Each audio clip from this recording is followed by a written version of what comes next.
Ang Ginoo maanaa kaninyo. Ang Santos nga Ebanghelyo sumala ni San Mateo.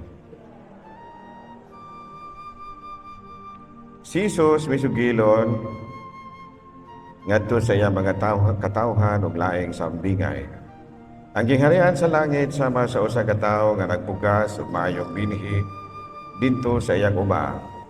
Sa niana kagabi, samtang nagatulog ang tanan, usa ka kaaway miadto ug misabod og liso sa mga sagbot, sugo, sagol sa trigo, ug unya mibiya.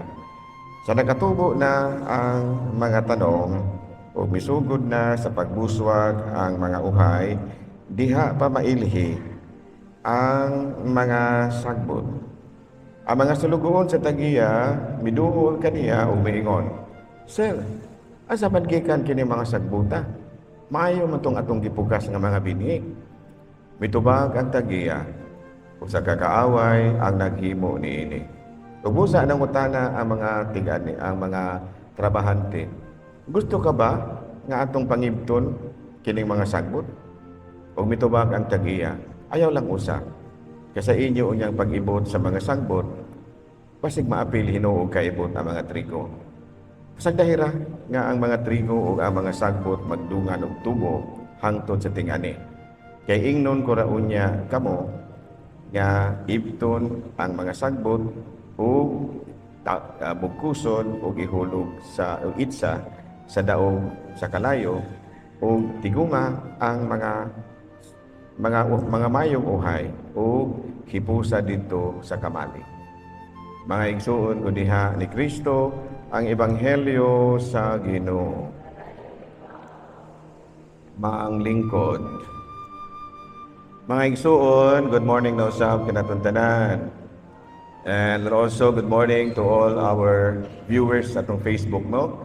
Naaman po tayo mga nag-follow sa atong Facebook page, sa YouTube, o sa uban nga mga media platforms. So good morning kaninyong tanan. Salamat usab sa inyong mga message sa Facebook. Nining Domingo ha, di pa hinumduman kita ni Kristo nga aduna giniay ganti alang sa mga matarong. No, mga matarong sama sa mga manggihatagon, matinabangon, mga buutan nga mga anak nga tagatiman sa mga ginikanan nga naningkamot gyud para sa ilang mga anak, no, mga apo nga matinahoron sa apuhan, matinabangon sa mga kabus, ug daghan pang mga maayong buhat. Naagi giandam di ay ang Ginoo alang kaninyo. Sama nga doon na po'y silot alang sa mga dautan o binuhatan, mga libakira, mga himantayon, mga walay silingan, no, mga bata nga dili mutuog suguon, mga anak nga kusog nga musukol sa ginikanan, mga apuhan nga dunay pinalabi nga apo, ug daghan pang uban, no, katong mga madaog-daogon, katong logos mo pagkaon sa ilahang mga helper, no. May mga silot gyud na nga giandam ang Ginoo alang kanato, no. Sumuna nga maglikay gyud kita, no, gibase nato kanang pagtulon-ana sa giingon ni Kristo nga ang mga maayong uhay o mga bunga hipugson o ibutang sa kamalig. Unsa man ang kamalig? Langit, no? Unya katubong mga sagbot, unsa man bugkuson pud to, unya iitsa sa kalayo nga ang Ginoo.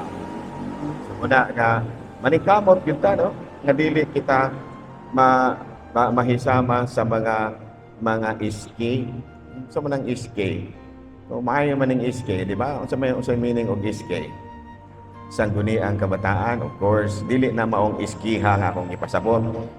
Dili nang mga sangguniang kabataan. No, unsa man diay ng iskiha nga akong giingon? Kanang mga iski nga akong ipasabot, kanang mga sagbot sa katilingban. Ana, no? Kini mga iski, eleksyon ra barong October, maayo man na.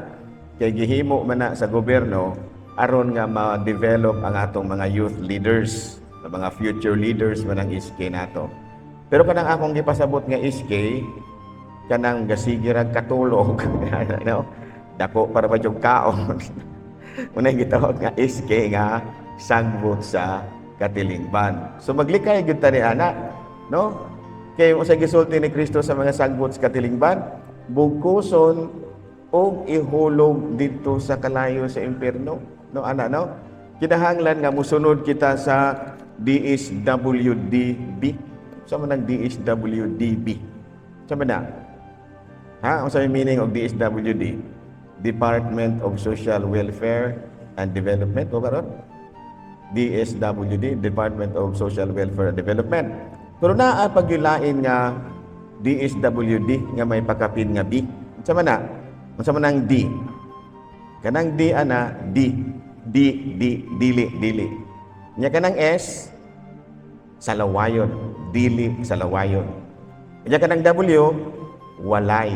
Okay, ano? Nya kanang D, dautang. Nya kanang B, buhat. Sa ato pa, doon na pagidi ay laing maayong DSWD. Unsa man? Kining mga dili salawayon o di walay dautang buhat. Ang niana. Muna atong panangkamutan nga mahimutang membro sa DSWD-B, dili salawayon ug walay daotang buhat. Di ba? Ang DSWD, maayo ba? Ay maayo kayo. Kisa may nag-distribute og 4-piece. DSWD, no? Nanghatag og ayuda sa mga gulang. DSWD. Ano, no?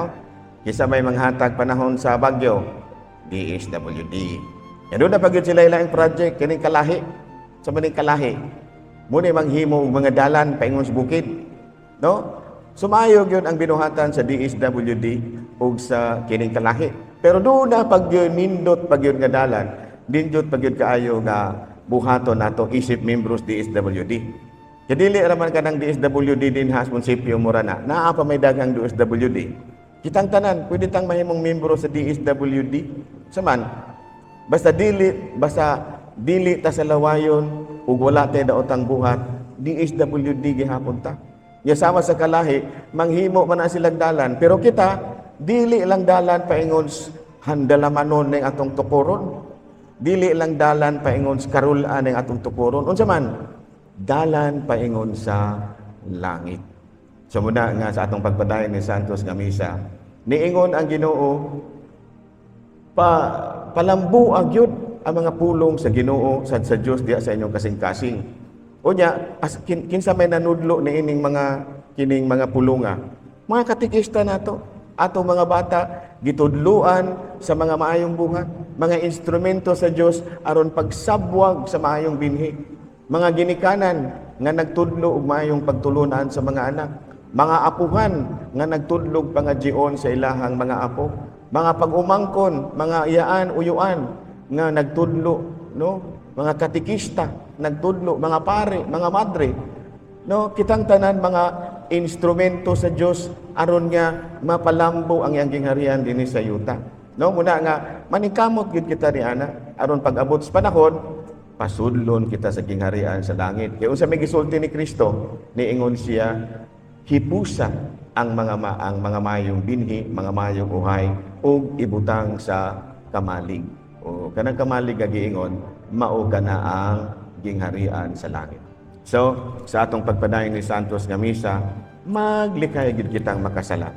No himuon nato ang atong kaugalingon nga mga maayo nga kining gitawag natong binhi, mga maayong uhay aron pag-abot sa panahon hipuson usab unya kita didto na sa gingharian sa langit.